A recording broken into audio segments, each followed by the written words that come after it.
Hoy en este microtop tenemos para ti 6 clásicos que actualmente ya no existen en el fútbol mexicano. Luces, micrófonos, que comience el salseo.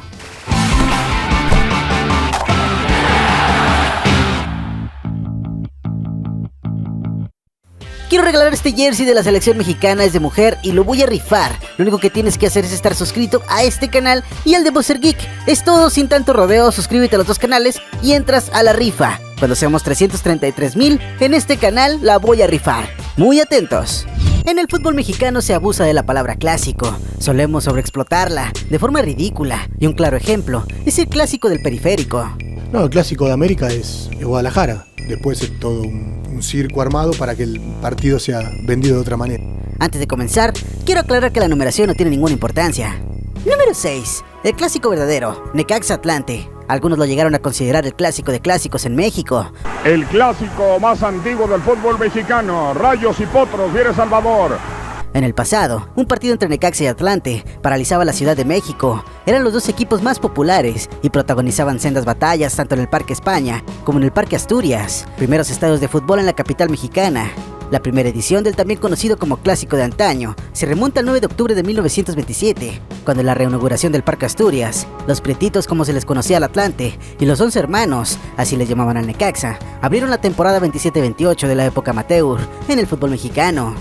Ambos equipos contaban ya con la mayoría de los seguidores capitalinos, y ese primer encuentro resultaría también en un combate épico, no solo futbolístico, sino de estratos sociales, pues los Potros representaban a la clase obrera, mientras que los Rayos eran uno de los primeros clubes asalariados. El primer encuentro terminó 2-2, y a partir de ahí, aglomeró a toda la afición del Distrito Federal, cada vez que se veían las caras. Parece por el otro lado, ¿quién? Andrade, ¡gol! ¡Golazo, diría yo! Sin embargo, aquel clásico comenzó a extinguirse cuando se dio la primera desaparición de Necaxa en el 43.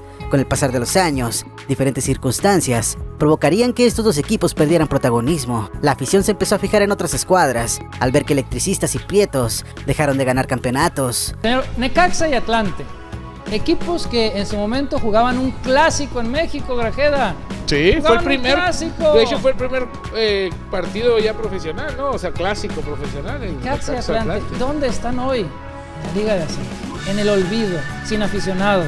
No, sí tienen aficionados en Necaxa. Sí. En la actualidad, ambos equipos se encuentran lejos de la Ciudad de México, plaza que los vio nacer, crecer y emigrar. Uno a Aguascalientes y el otro a Cancún. Ambos han batallado demasiado para poder enamorar a su nuevo público. Es el primer y único clásico que ha habido y habrá siempre. Podemos perder con cualquiera, pero con Atlante jamás. Actualmente Atlante se encuentra en la Liga de Ascenso y tendría 2 oportunidades de ascender y regresar a esa rivalidad. Sin embargo, luce complicado y mucho más con el famoso no ascenso.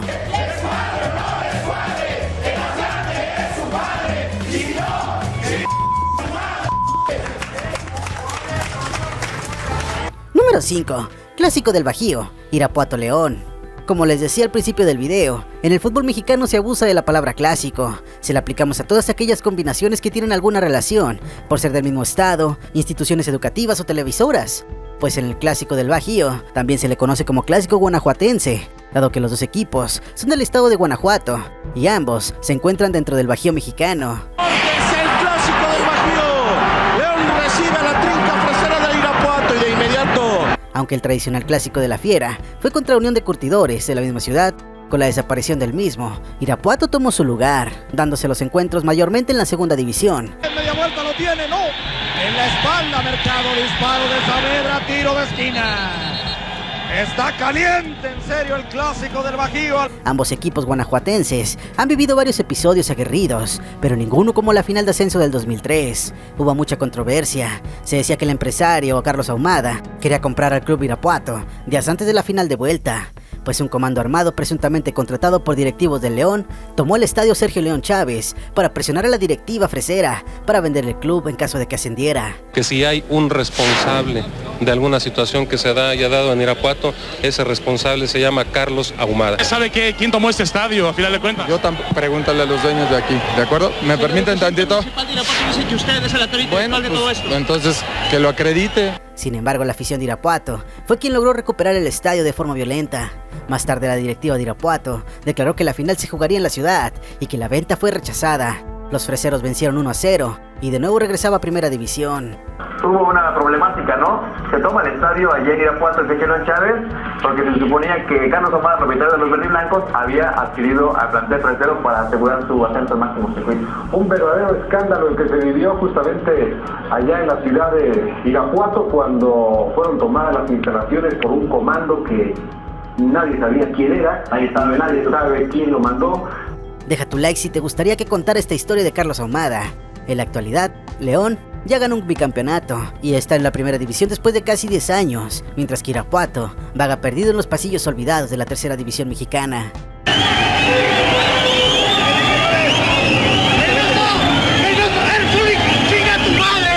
¡Chinga tu madre! Número 4. El clásico amateur. Asturias contra España. La rivalidad entre estos dos clubes mexico-españoles empezó ya por la época amateur de los 30, cuando se enfrentaban en la Liga Amateur. Ahí se forjó esta rivalidad, ya que los dos clubes tenían en sus filas jugadores españoles. Estos dos son los dos primeros en ganar un título de Primera División en México, ya contando como era profesional. Y además, estos sustentan el orgullo de haber jugado la primera final de la temporada 43-44, considerado ya el primer torneo oficial.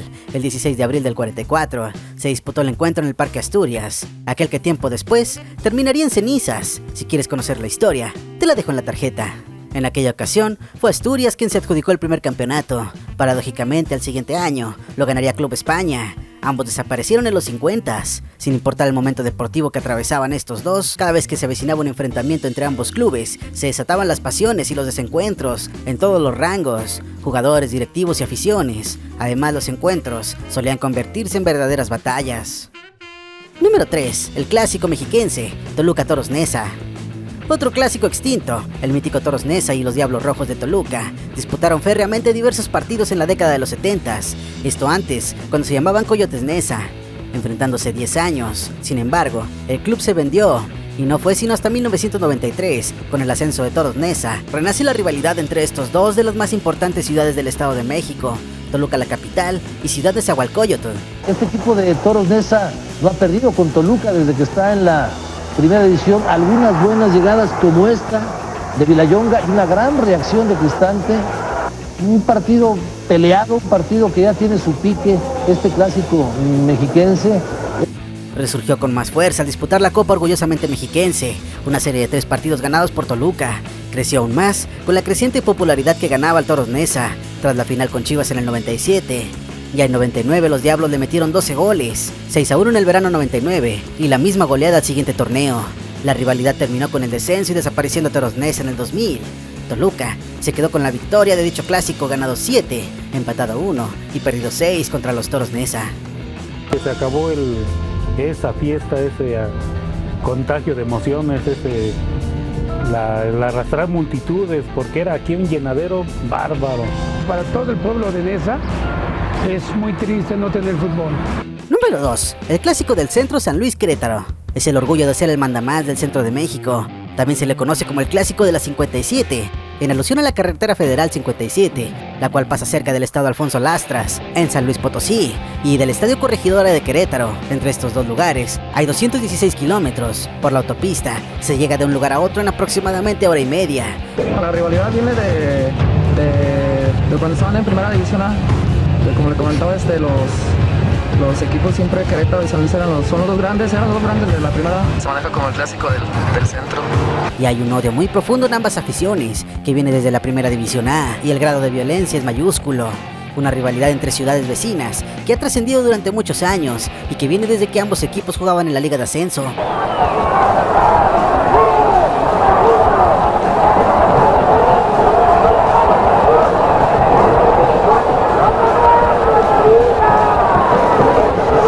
La hinchada de cada equipo suele comportarse de forma violenta y lamentable. Y la gente de Atlético San Luis que disfruta. Qué delicia oír la voz del estadio. La victoria parcial, sí, las bombas de estruendo están de más.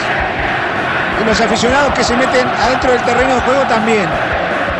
Pero tienen una fiesta esto de atrás del arco.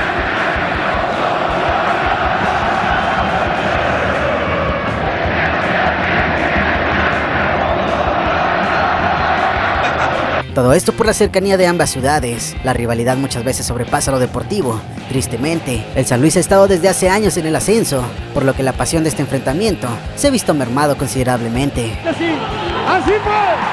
San Luis es el campeón. San Luis está de regreso en el máximo circuito.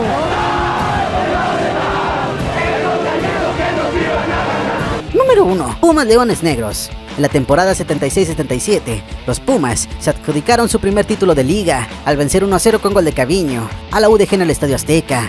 Este sería el comienzo de la rivalidad universitaria. La oportunidad. El tiempo transcurría, había la amenaza de tiempo extra cuando Spencer toca, Caviño resuelve, minuto 77, faltaban 13 minutos y Jorge Marí y su asistente Belibor Milutinovic festejaban ya la victoria del Puma Universitario, sentían ya que tenían el título en la bolsa. Ambos equipos tenían jugadores que marcaron pauta en el balompié nacional. En Pumas jugaron gente como Caviño, Hugo Sánchez. En Leones Negros estaba gente como Jorge García Rulfo, Daniel Montes de Oca. El 12 de marzo de 1994 se dio la última edición de ese entonces llamado Clásico Universitario. Aquella vez, el cuadro aureazul ganó 2-0 en el Olímpico de Seúl. Leones Negros desciende. Tendrían que pasar 20 años hasta que de la mano del director técnico Alfonso Sosa, los universitarios se jugarían el ascenso contra los Estudiantes Tecos en la final del 2013-14. Estando próximos a iniciar el clásico universitario, ¿hasta dónde llega a crecer esta rivalidad de los equipos? Pues ha regresado un poco porque después de tanto tiempo de que no se habían enfrentado por diferentes razones, los que jugamos más de alguna ocasión este tipo de partidos, lo que representa, ¿no? para ambas universidades. Se volvió a regresar el clásico universitario, en un duelo que resultó favorable para la escuadra tapatía, venciendo 1-0 a los Pumas, con gol de Fidel Martínez. Hacia la derecha con Güense. Díaz puede ceder a Efraín, prefiere el centro al área. ¡Gol! ¡Gol!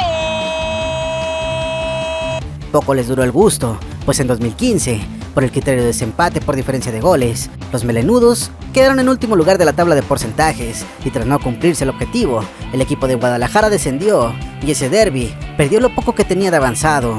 La de Pumas ya llegó para alentar, en las tribunas la fiesta va a comenzar.